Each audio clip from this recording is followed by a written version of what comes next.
Hello बच्चों। और क्या चाल।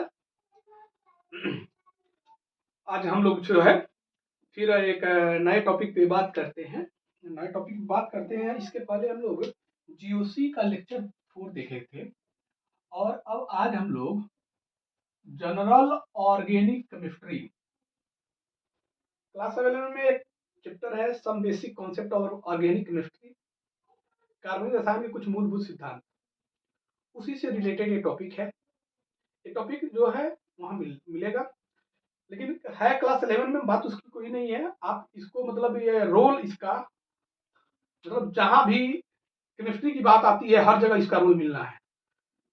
हर अच्छे एग्जामों में इसका रोल मिलना है, एकदम आप इससे परे हो ही नहीं सकते। तो 11th में है, ऊपर तो 12th के सिलेबस में पूरा इंक्लूड है। 4 से 5 चैप्टर हमको ऑर्गेनिक पढ़ना है, पूरा इंक्लूड है। तो जब जब पढ़ाऊंगा तब तब नाम लूंगा इसका। जब जब मतलब आप पढ़ेंगे ऑर्गेनिक तब तब इसका नाम जिक्र करेंगे, इसलिए जानना बहुत जरूरी है। जितने अच्छे एग्जाम हैं वहां इससे क्वेश्चन डायरेक्टली बनता है, इसलिए बहुत जरूरी है जानना। तो अब हम लोग चर्चा करेंगे जनरल ऑर्गेनिक केमिस्ट्री में लेक्चर 5 पे।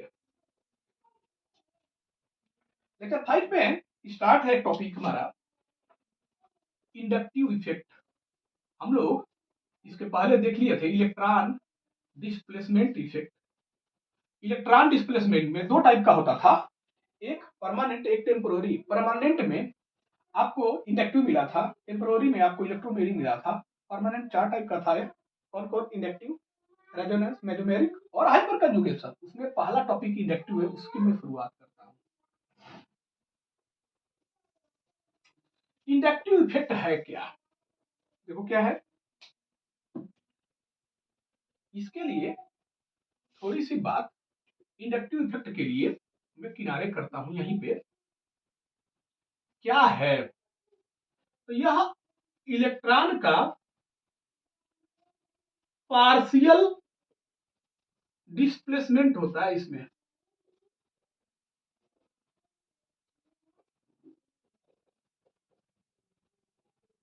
क्या होता है? इलेक्ट्रॉन का आंशिक स्थानीकरण होता है। इसमें इलेक्ट्रॉन का आंशिक पूरा पूरा कंप्लीट नहीं हटता है, इलेक्ट्रॉन पार्शियल हटता है। अगला मेरा है पॉइंट इसमें, यह यह इफेक्ट, यह प्रभाव केवल सिग्मा बॉन्ड में ही देखने को मिलेगा। दो पॉइंट इसके काफी इंपॉर्टेंट। यह केवल केवल सिग्मा बॉन्ड में ही देखने को मिलेगा। क्या आपने कहा? जब कहीं सिग्मा बॉन्ड हो, सिग्मा बॉन्ड हो मतलब क्या है? दो एटम के बीच में बॉन्ड जो होता है सिंगल बॉन्ड और सिग्मा बॉन्ड होता है। मतलब दो परमाणुओं के बीच एक एक इलेक्ट्रॉन की शेयरिंग से जो बॉन्ड बनता है वो सिग्मा बॉन्ड है। यहाँ पे देखेंगे इंड टू इंड ओवरलैपिंग होती है, उसमें पढ़े भी होंगे आप पीछे, उस पर चर्चा बाद में किया जाएगा। पहले इस पे देखते हैं। सिग्मा बॉन्ड जहां रहेगा वहीं इफेक्ट देखने को मिलेगा, और इस इफेक्ट में पार्शियल डिस्प्लेसमेंट होगा। क्या होगा? पार्शियल होगा, कंप्लीट नहीं होगा, पार्शियल होगा। अब आते हैं, देखते हैं। जैसे हमारे पास सी है, सी है, मतलब एक कार्बन, ये भी कार्बन है, कार्बन है, कार्बन है, जिसे मान लो जोड़ दो इसमें, ऐसे कर दो, ऐसे कर दो, कंपाउंड मिला आपको। एक हाइड्रोजन यहां ले लो। इसमें मान लिया यहां पे मैग्नीशियम है, और एक है आपके पास सी के साथ Cl जुड़ा है। यहाँ पे आप देखेंगे, ध्यान देंगे, बिल्कुल समझ में आएगा, एकदम आसान ले चल रहे हैं, बिल्कुल समझ में आएगा। देखो क्या है, तीसरा पॉइंट भी यहां डाल दे रहे हैं। यह प्रभाव विद्युत ऋणात्मकता के कारण होता है। अर्थात विद्युत ऋणात्मकता आप किसे कहते थे? इलेक्ट्रोनिगेटिविटी। इलेक्ट्रोनिगेटिविटी के कारण यह प्रभाव आपको देखने को मिलता है। इसके कारण इलेक्ट्रोनिगेटिविटी के कारण यह प्रभाव दो एटम में के बीच इलेक्ट्रोनिगेटिविटी का डिफरेंस जब आता है तभी यह प्रभाव आपको देखने को मिलेगा। दो एटम के बीच इलेक्ट्रोनिगेटिविटी का डिफरेंस जब आपको देखने को मिलेगा तभी यह प्रभाव देखने को मिलेगा। जैसे हम आते हैं टॉपिक पे आएंगे भी समझना। यहाँ कार्बन और मैग्नीशियम है। कार्बन की इलेक्ट्रोनिगेटिविटी आपको पता है कम होती है, ज्यादा होती है मैग्नीशियम से। तो आप जो जान रहे हैं सही जान रहे हैं। मैग्नीशियम की इलेक्ट्रोनिगेटिविटी बहुत कम होती है, कार्बन की इलेक्ट्रोनिगेटिविटी इनसे ज्यादा होती है। कार्बन की इलेक्ट्रोनिगेटिविटी मैग्नीशियम से ज्यादा होती है। जब कार्बन की इलेक्ट्रोनिगेटिविटी मैग्नीशियम से ज्यादा है तो आपको पता है जिसकी इलेक्ट्रोनिगेटिविटी ज्यादा होती है वो इलेक्ट्रॉन को अपनी ओर क्या करता है? अट्रैक्ट करता है। तो कार्बन की ज्यादा है, इलेक्ट्रॉन को क्या करेगा? अपनी ओर अट्रैक्ट करेगा। जब ये अपनी ओर अट्रैक्ट करेगा इलेक्ट्रॉन को तो इसके ऊपर क्या आएगा? यहां पे ध्यान देंगे, इसके ऊपर क्या आएगा? एक पार्शियल पॉजिटिव चार्ज, और ये इनके ऊपर क्या आएगा? इनके ऊपर क्या आएगा? एक पार्शियल निगेटिव चार्ज। कार्बन के ऊपर क्या आ रहा है? Partial negative charge. ये इलेक्ट्रॉन कार्बन की इलेक्ट्रोनिगेटिविटी ज्यादा होने के कारण कार्बन की तरफ झुका हुआ है। जब कार्बन की तरफ वो झुका हुआ है तो इसके ऊपर पार्शियली निगेटिव चार्ज और इसके ऊपर पार्शियली पॉजिटिव चार्ज आएगा। बिल्कुल आएगा। अब क्या है, इस कार्बन पे भी ये पार्शियल निगेटिव चार्ज का असर दिखाई देगा, लेकिन इससे कम। मतलब क्या कह रहे हैं हम? इससे कम मतलब थोड़ा सा इससे कम दिखाई देगा। इस कार्बन पे भी इस पार्शियल जो चार्ज आ रहा है निगेटिविटी का उसका असर दिखाई देगा, थोड़ा सा और कम हो जाएगा। इस पे जाते जाते चौथे नंबर पर जाते जाते ये चार्ज धीरे धीरे खत्म हो जाएगा। बात तो नहीं समझ में आई तो एक बार और अच्छे से मेरी तरफ देखिएगा और समझने की कोशिश करिएगा। चार बच्चे एक दूसरे के हाथ पकड़े हुए हैं, एक दूसरे का हाथ पकड़े हुए हैं। एक बच्चा जो पावरफुल था, एक बच्चा जो पावरफुल था, ठीक, वो आगे था, बाकी बच्चे भी पीछे उसके लगे हुए थे। पावरफुल की मतलब हटा दीजिए। यहाँ पे चार बच्चे एक दूसरे से अपना हाथ पकड़े हुए थे। एक दूसरे बच्चे को वे अपनी तरफ क्या कर रहे थे? खींच रहे थे। इलेक्ट्रोनिगेटिविटी मतलब ज्यादा हो गया, पावर ज्यादा हो गया। चार बच्चों का इधर है, उधर एक बच्चों का। आपको पता है पावर ज्यादा हो जाएगी, पावर ज्यादा हो जाएगी, खींच लेंगे। जब खींचेंगे तो वो बच्चा सबसे ज्यादा किसकी तरफ झुका रहेगा? इनकी तरफ झुका रहेगा। सबसे ज्यादा असर किस पे होगा? इस पे होगा, इस बच्चे का। इसीलिए आंशिक जो पार्शियल चार्ज निगेटिव आ रहा है, देखो कंप्लीट ये इलेक्ट्रॉन यहां आ जाता तो ये माइनस चार्ज हो जाता, लेकिन कंप्लीट नहीं आ रहा है, कुछ आ रहा है, तो इसीलिए क्या लग रहा है? Delta minus delta. अब कह रहा है कि इसके ऊपर भी असर होगा, इसका निगेटिव जो ये चार्ज आ रहा है इसके ऊपर भी असर होगा लेकिन इससे कम, इसके ऊपर भी असर होगा लेकिन इससे कम, इसके ऊपर भी असर होगा लेकिन इससे कम। समझ में आया कि नहीं आया? हा? तो हम लोग कहते हैं यहाँ पे एक पॉइंट और दिखाऊंगा मैं आपको। जो चार्ज होता है, जो चार्ज होता है, जो चार्ज होता है, ये जो चार्ज है, ये जो चार्ज आपको दिखाई दे रहा है, चार्ज हटा दो, चार्ज हटा दो, इस पे लिखो ना आई इफेक्ट, कहो ना। आई इफेक्ट जो होता है वो डिस्टेंस के इनवर्सली प्रोपोर्शनल होता है। क्या आपने कहा? आई इफेक्ट डिस्टेंस के इनवर्सली प्रोपोर्शनल होता है। आई इफेक्ट डिस्टेंस के इनवर्सली प्रोपोर्शनल होता है। मतलब आई इफेक्ट दूरी के व्युत्क्रमानुपाती होता है। जैसे जैसे दूरी बढ़ेगी आई इफेक्ट कम होता जाएगा। देख लो कम होता जा रहा है, दूरी यहाँ ज्यादा हो गई और कम हुआ, यहाँ ज्यादा हो गई और कम हुआ, यहाँ ज्यादा हो गई और कम हुआ। जैसे जैसे दूरी बढ़ता है आई इफेक्ट का प्रभाव भी कम होता जाता है। आते हैं हम लोग यहाँ पे समझ लिए, अब यहाँ समझते हैं सी और सीएल में किसकी इलेक्ट्रोनिगेटिविटी ज्यादा है, थोड़ा आप बताइए किसकी इलेक्ट्रोनिगेटिविटी ज्यादा है, बताइएगा किसकी इलेक्ट्रोनिगेटिविटी ज्यादा है। तो सी और सीएल में किसकी इलेक्ट्रोनिगेटिविटी ज्यादा है, तो आप कहेंगे सर सीएल की विद्युत ऋणात्मकता ज्यादा होती है, तो सीएल इलेक्ट्रॉन अपनी ओर खींचेगा। जब सीएल अब इलेक्ट्रॉन अपनी ओर खींचेगा तो सीएल पर आंशिक रूप से क्या आ जाएगा, पार्शियली निगेटिव चार्ज आ जाएगा, बिल्कुल आएगा। और सी पर पार्शियली पॉजिटिव चार्ज आ जाएगा, आएगा। हाँ, ये इलेक्ट्रॉन दे रहा है, इलेक्ट्रॉन ले रहा है। अभी आपने कहा कि जैसे जैसे डिस्टेंस बढ़ेगी आई इफेक्ट कम होता जाएगा। यहाँ पार्शियली चार्ज एक है, अब यहाँ पार्शियली चार्ज थोड़ा सा और कम हो जाएगा, यहाँ पार्शियली चार्ज थोड़ा और कम हो जाएगा, यहाँ चौथे तक आते आते पार्शियली चार्ज बहुत कम हो जाता है, लगभग नेगलेक्ट मान के चले। मतलब जैसे जैसे दूरी बढ़ती है आई इफेक्ट कम होता जाता है। अब बात समझ में आई, अब देखेंगे आप।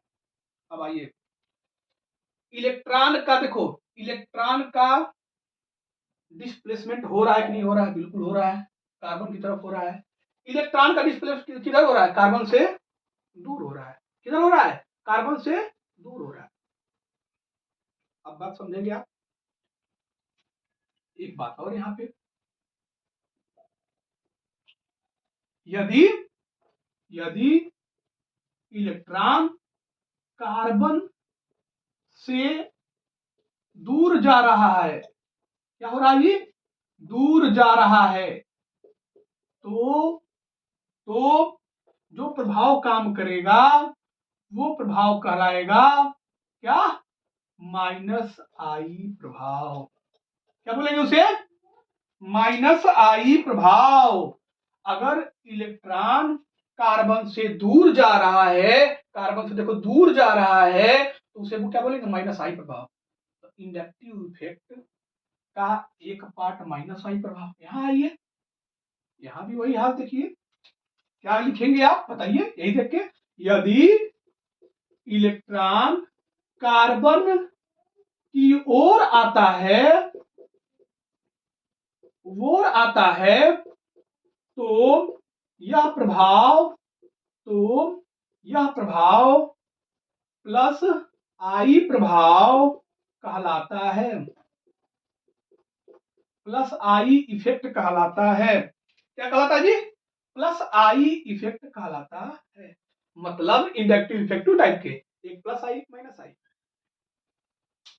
प्लस आई किसे कहते हैं, जब इलेक्ट्रॉन कार्बन की ओर आता है प्लस आई, जब इलेक्ट्रॉन कार्बन से दूर जाता है तो माइनस आई। बात मेरी समझ में आई। अब देखिएगा यहाँ पे कुछ बातें, कौन कौन ऐसे ग्रुप हैं जो प्लस आई इफेक्ट को बढ़ावा देते हैं, कौन कौन से ऐसे ग्रुप हैं जो माइनस आई को बढ़ावा देते हैं। तो ये यहाँ पे हम लोग लिखेंगे माइनस आई इफेक्ट बढ़ाने वाले ग्रुप, लिखेंगे, ध्यान देंगे आप। R3+ लिख लेंगे अच्छे से आप, NH3+, ये सब ग्रुप हैं। अगर किसी के साथ NR3 लगा है तो सबसे ज्यादा माइनस आई इफेक्ट वहां काम करेगा। फिर उसके बाद क्या किस पे काम करेगा, NH3 पे, फिर उसके बाद SO3H, फिर उसके बाद CN, SO3HCN, उसके बाद COOH, उसके बाद COOH, उसके बाद COOR, उसके बाद CH ओ, उसके बाद एफ, उसके बाद ओ एच, उसके बाद सी एल, उसके बाद बी आर, उसके बाद आई, उसके बाद ओ आर, ओ आर, उसके बाद ओ आर के बाद एल्काइन भी आता है। एल्काइन मतलब ट्रिपल बॉन्ड। एल्काइन मतलब क्या होता है? Triple bond. उसके बाद आपका आ जाएगा ग्रुप एल्काइन के बाद NH2। उसके बाद क्या आ जाएगा? फेनिल। फेनिल मतलब बेंजीन। बेंजीन कर लो, ठीक है, समझ में आया, आपको आना चाहिए। बेंजीन के बाद फिर क्या आ जाएगा? द्विबंध। फिर आ जाएगा हाइड्रोजन। क्या इसका मतलब है? मतलब बहुत ही जबरदस्त है।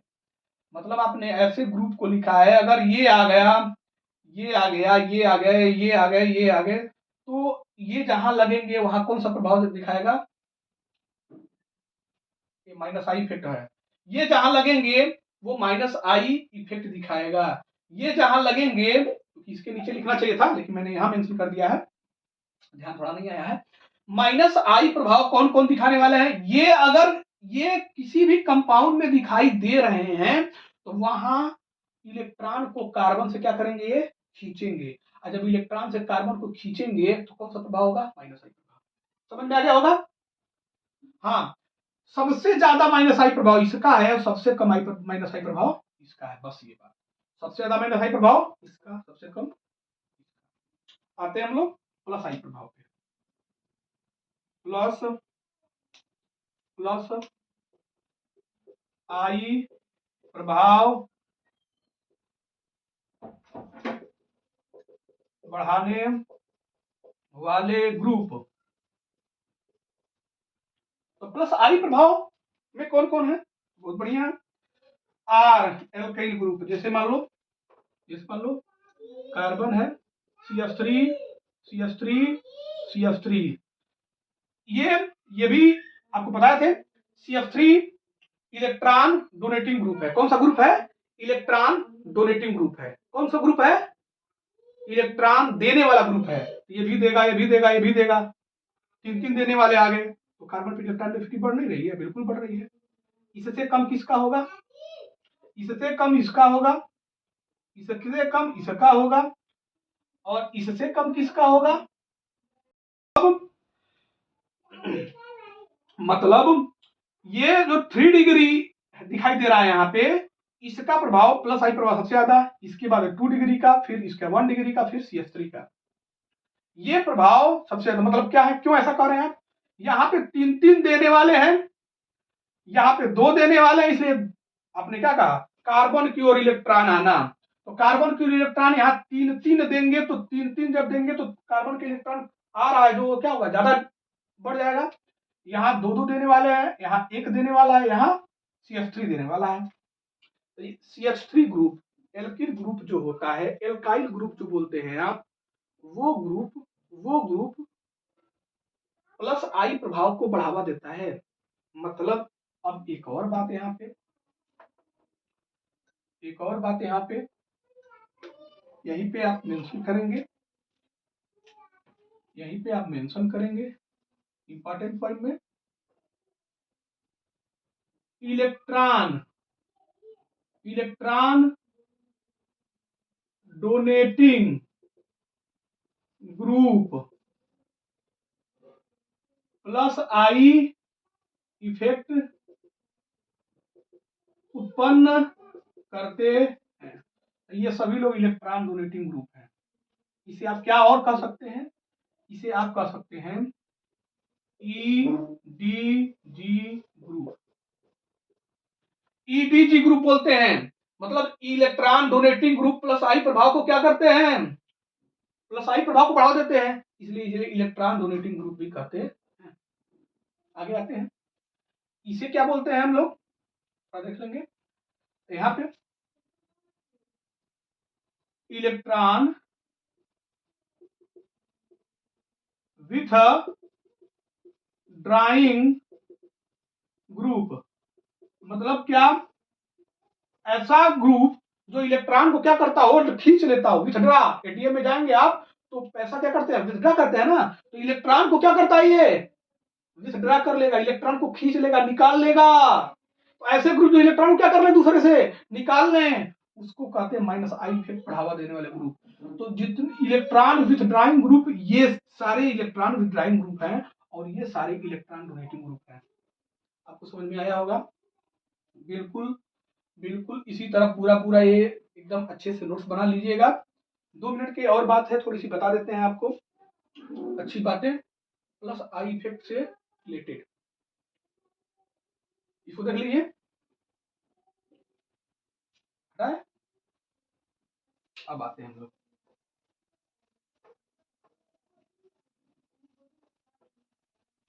प्लस प्लस आई इफेक्ट का अनुप्रयोग। एप्लीकेशन ऑफ प्लस आई नहीं, आई इफेक्ट का अनुप्रयोग। एप्लीकेशन ऑफ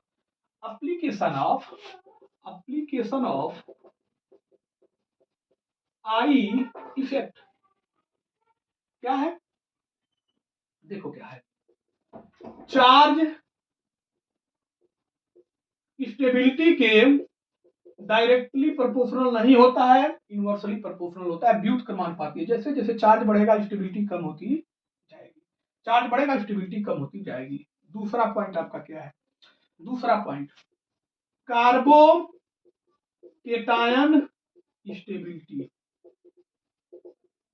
कार्बोकेटायन मतलब शीट के ऊपर प्लस, अगर प्लस आई प्रभाव है, कार्बोकेटायन स्टेबिलिटी मतलब कार्बोकेटायन प्लस आई प्रभाव जितना ज्यादा होगा कार्बोकेटायन की स्टेबिलिटी उतनी ज्यादा होगी।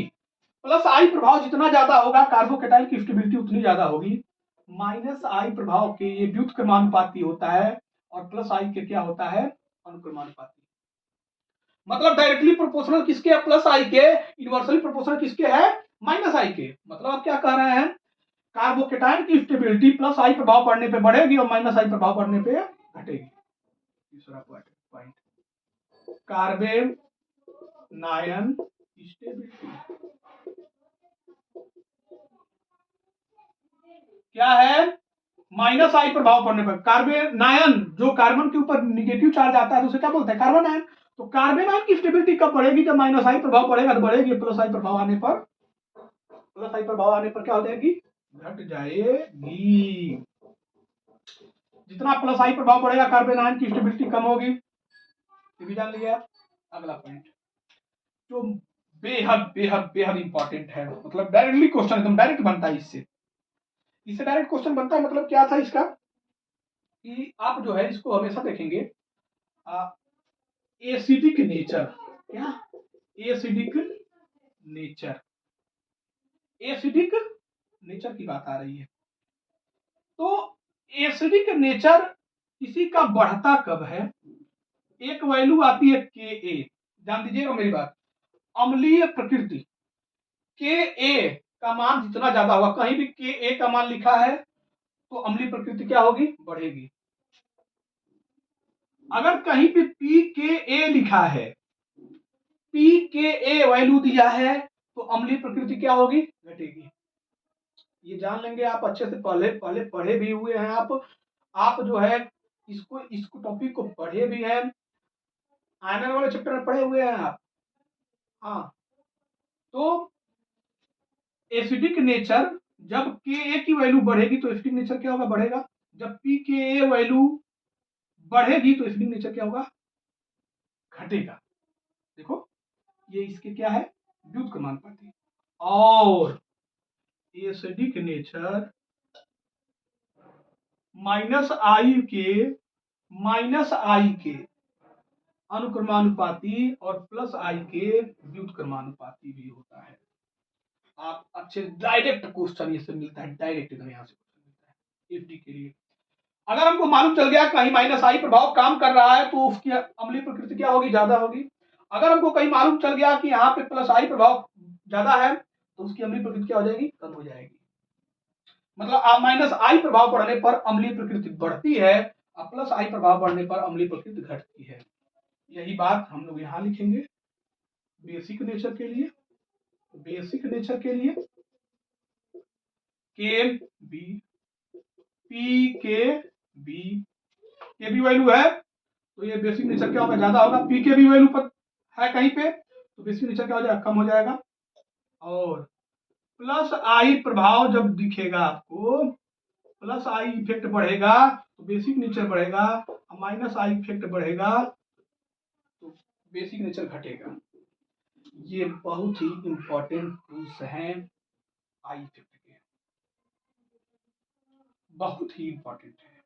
आप इसको ध्यान दीजिएगा, अच्छे से नोट डाउन करिएगा, पढ़ते रहिएगा, और जो है कमेंट जरूर करिए कि आपको वीडियो कैसा लगा।